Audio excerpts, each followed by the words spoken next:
Now we're going to do a little icebreaker. Yes, we're going to force you to interact. So let's try something that'll emphasize the underlying theme this morning and the importance of human interaction. So I'm going to ask you all to pull out your phones, which I'm sure half of you already have your phones out. Yes, I'm forcing you to participate. So on that phone, I would like you to text somebody in the room or a friend and just say, hello, what's up, what's going on? Even text an emoji if you want. Should take no more than 5 seconds. I'm going to read the body language to see when everybody's done. Some people are writing short novels, it looks like. All right. About done? Good? Cool. Shouldn't take long. All right. Now, I want you to turn to the person on your right. I want you to introduce yourself, say your name, and something fun about you. Non-construction related.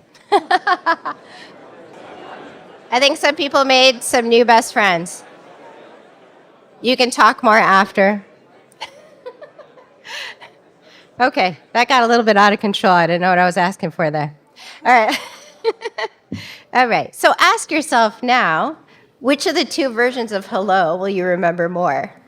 Will you remember the quick text?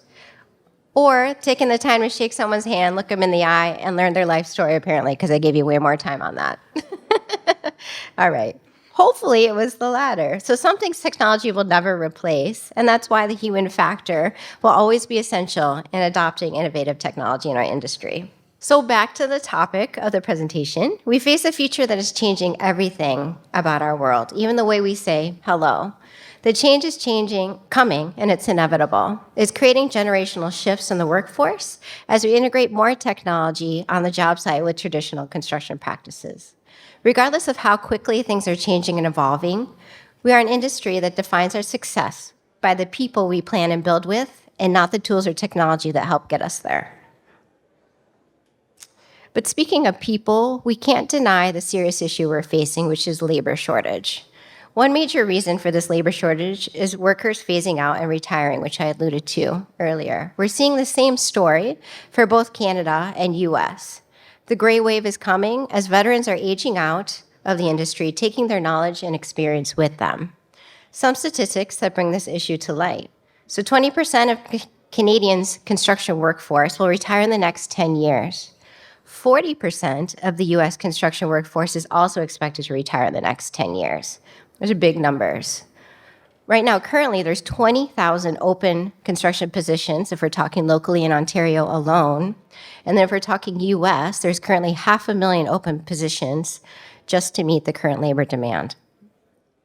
Other factors besides retirement that contribute to the labor shortage: future generations not seeing construction as a viable career option. So younger generations are leaning more towards those white-collar jobs versus the blue-collar, so it's hard to recruit them to construction. Another is losing a large number of workers after the global pandemic, goes without saying.